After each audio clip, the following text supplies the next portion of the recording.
আজ আজকের দেশের পরিস্থিতিটা দেখুন ভাই, মানে কি পর্যায়ে গেছে।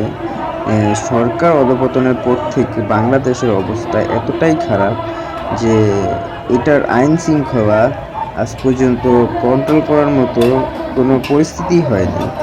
তো আমাদের এখানে বলার মতো কিছুই নাই, কারণ সরকার অধপতনের পর থেকে বাংলাদেশের পরিস্থিতি অনেকটাই নিয়ন্ত্রণের বাইরে।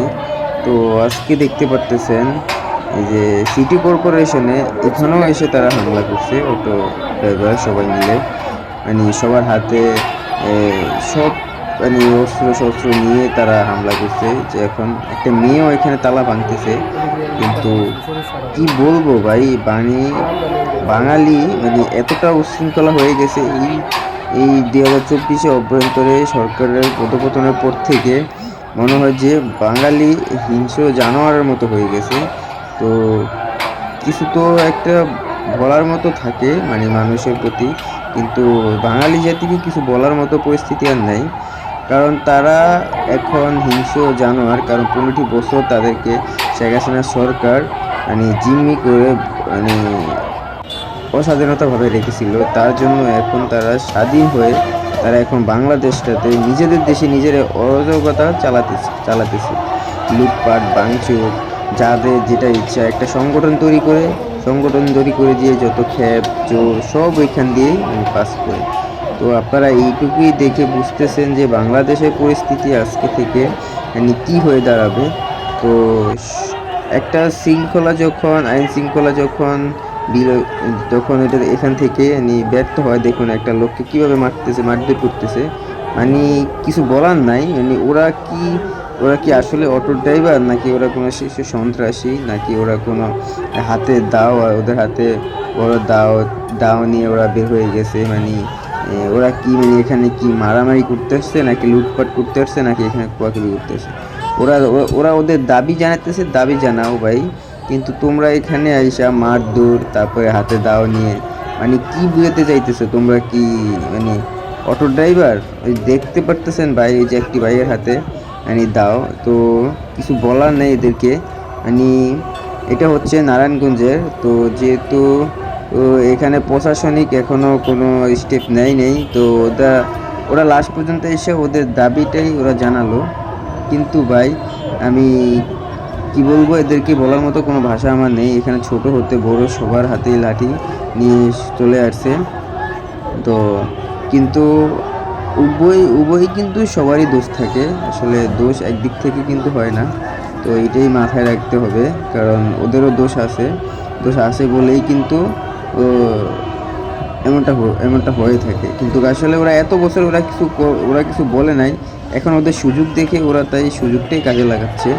কিন্তু অটো ড্রাইভাররা হয়তো বা তারা তাদের সেক্টর ভাগ করা, কিন্তু তারাও কিন্তু এখন মানে উচ্ছৃঙ্খল হয়ে গেছে। কিন্তু ভাই দাবি জানাতে আসছে, কিন্তু ওরা পরিকল্পনাভাবেই আসছে এখানে।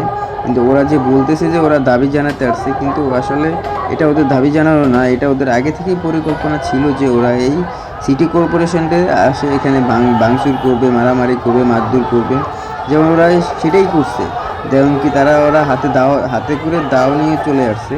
তো আপনি দেখতে পারতেছেন যে আবার দেখতেছে সবাই মানে কি যে একটা পরিস্থিতির অবস্থা। মানে বাংলাদেশ সিটি কর্পোরেশনে কি তো অবস্থায় আছে সিটি একমাত্র। কর্পোরেশনের অধীনে আমাদের কিছু শিক্ষার্থীরা যানজট নিরসনে কাজ করে। তো সেই যানজট নিরসনে কাজ করে আজকে এই অটো চালকরা ওই যে শহরে ঢোকা নিয়ে তারা অবস্থান কর্মসূচি হয়তো করছে। তো ওরা তো ওদের রাস্তায় ওদের কাজ চলমান ছিল। তো ওরা হচ্ছে শিক্ষার্থীদের ওপর এবং সিটি কর্পোরেশনের অধীনে যারা কাজ করে তাদের উপর আক্রমণ চালাইছে। এর ভিতরে আমাদের ছোট বোন শিমলা, তারপরে হচ্ছে এই সম্রাট, সিয়াম, তারপরে সিটি কর্পোরেশনের আরও দুই তিনজন, প্রিন্স, এরা আহত হয়েছে। কিন্তু আহত হয়েছে আপনার 2:30টার দিকে। এখন বাজে প্রায় 5টা। এখনও পর্যন্ত তাদেরকে প্রশাসনিকভাবে হোক বা সিটি কর্পোরেশনের সহযোগিতায় হোক চিকিৎসার জন্য হসপিটালে নিয়ে যাওয়া হয়নি। আমি দেখলাম যে শিমলার মাথা ফেটে আছে, চোখ এগুলো ফুলে আছে, রক্ত জমাট। আরেকজনের এই বুকে এদিকে গাড়ে এগুলাতে ব্যাপক আঘাত। কিন্তু তারা এতক্ষণ পর্যন্ত প্রায় 2.5 ঘন্টা হয়ে গেছে এই হসপিটালাইজড করা যায় নাই বা চিকিৎসার জন্য নিয়ে আসা যায় না। তা আমরা পরে গিয়ে শিক্ষার্থীরা যে ধরাধরি করে ওদেরকে নামাইলাম যে আমরাই নিয়ে যাব হসপিটালে।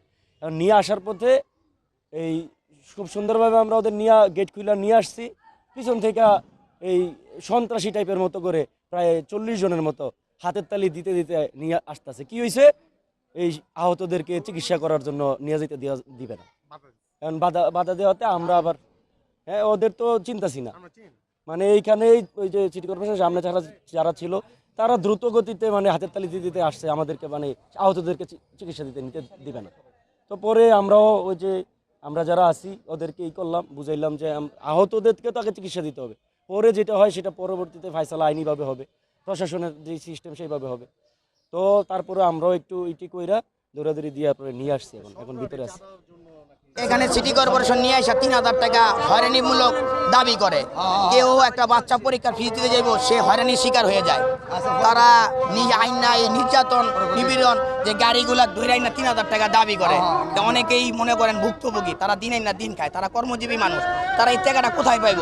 এর জন্য আমরা আসছি যে স্যার আমাদের এই গাড়িগুলা নিরহ মানুষ, শ্রমিকেরা দিনমজুর, তাদের উপরে আপনারা কোনো এই অত্যাচার করবেন না, এই গাড়িগুলা তাদেরকে ধরে নিয়ে আসবেন না, তাদেরকে একটা ডিসিপ্লিন বজায়া একটা রুট দিয়ে দিবেন, তারা আপনাদের সেই আইন অনুযায়ী চলবে। আসছিলাম এখানে শান্তিভাবে মানে আমরা দাবিগুলো আমরা আদায় করছি। আমরা দাবি কিন্তু বেশি না, সন্ত্রাস মুক্ত, চাঁদাবাজ মুক্ত আমরা সড়ক চাইছি। আমাদের একটা নির্দিষ্ট করে দেওয়ার জন্য যে কখন আমরা সিটির ভিতরে ঢুকতে পারবো, অতটুক এই দাবিগুলো আমরা নিয়ে আসছিলাম এখানে। তো আমরা অল্প সংখ্যক মানুষ ছিলাম, আমরা শান্তিভাবে সুন্দর মতোভাবে আমরা সব কিছু করার পরে আমরা তারপর সচিবালয়ে আমাদের যে দাবিগুলা, যে আমাদের গাড়িগুলা যে ওনারা ধরে নিয়ে যায়, 3000 টাকা করে জরিমানা ধরে পরের দিন ছাড়ে।